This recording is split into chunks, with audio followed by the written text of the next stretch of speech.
clouds. Kapal na. Diba?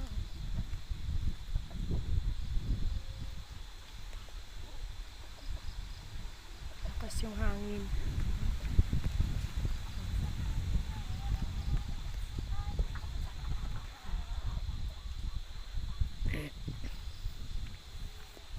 Na. Parang masasabi kong zero visibility. Bandaron.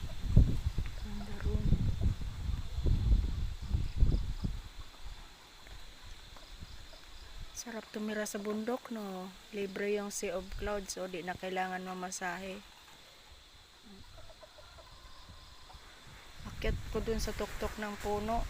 Sige, kitang-kita dyan. Oh, diba? Ang lakas ng hangin.